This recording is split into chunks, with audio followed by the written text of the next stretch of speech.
Bismillahirrahmanirrahim. Assalamualaikum warahmatullahi wabarakatuh.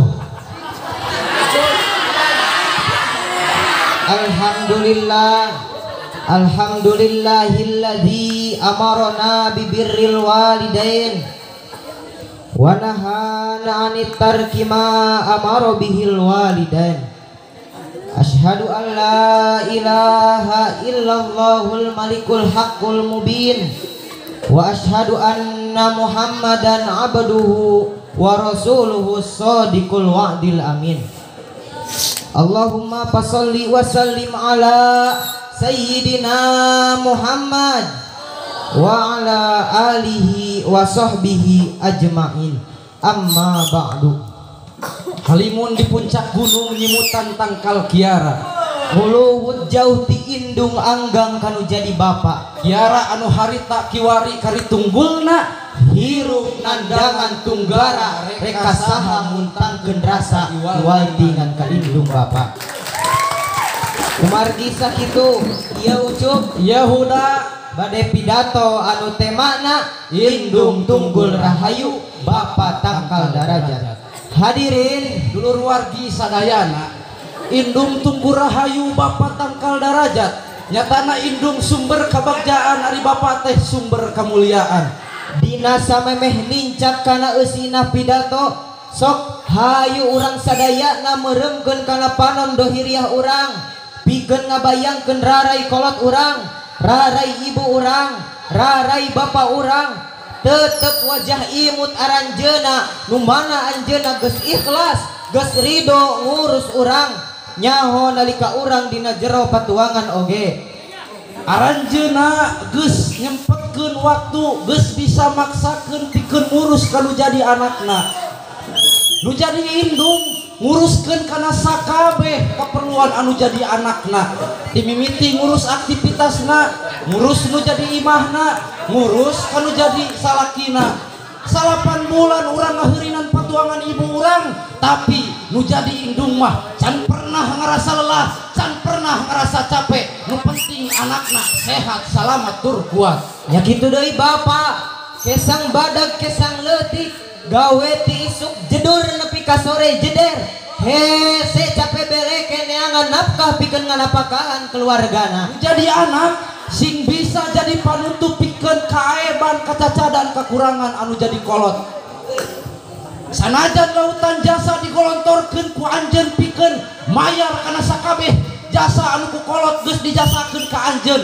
Cadu pungkuk pabalituk nepikeun ka gajah tandukan, belut buluan, baso persegi 3, ereking teu make oli samping, moal matak moal bisa ngawur kanu jadi bapakna. Sakumaha anu parantos kaunggal dina Al-Qur'an, buktosna surah Al-Isra nyatana ayat 24 anu hartina jeung pangeran aranjeun geus nitah ka aranjeun kabeh supaya aranjeun kabeh henteu ibadah iwalti ngan ka anjeunna Allah, jeung kudu gawe hade aranjeun kabeh kanu jadi indung bapa kalawala prilaki anu sahade-hadena. Hadirin, dina ayat tiluhur parantos ka masyhur bahwa dina sabada urang ibadah ka Gusti Allah wajib pikeun sakumna jalma, wajib pikeun sadaya manusia gawe hade ka indung bapana tatkala marentah hiji perkara urang ulah ngajawab cerot. Sabab dina nalika indung kanyengeri kurang eta teh rek ku secara bahasa atawa ku secara perilaku, maka eta termasuk kana dosa anu gede tapi teu karasa. Loba jalma anu ku Allah dipondokeun umurna, loba jalma anu ku Allah disempitkeun milik rizkina gara-gara naon? Hiji manehna tara gawe hade kanu jadi indung bapana, 2 manehna tara nyambungkeun kana tali dudulna. Padahal lamun teh mah hiji jalma hayang ku Allah dipanjangkeun dina umurna, hayang ku Allah ditambahan dina rezekina, maka wajib ka si eta jalma gawe hade kanu jadi indung bapana, jeung wajib ka si eta jalma kudu daek nyambungkeun kana tali duduluran.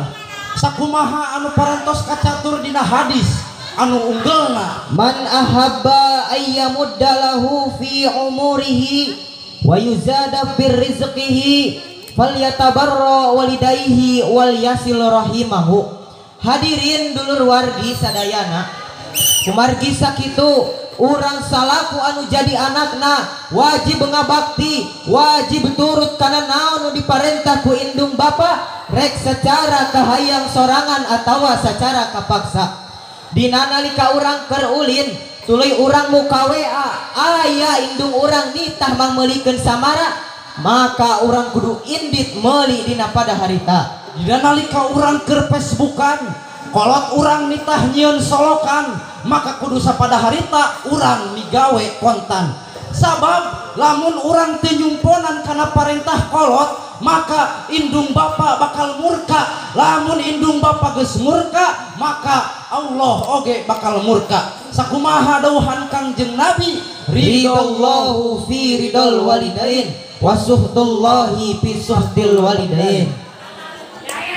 Ridona Allah aya dina ridona indung bapa, jeung benduna Allah aya dina benduna indung bapa. Hadirin kumargi kitu hayu urang maksakeun diri nyupri ridona indung bapa ku cara sing daek hade, sing daek gawe hade kanu jadi indung bapa.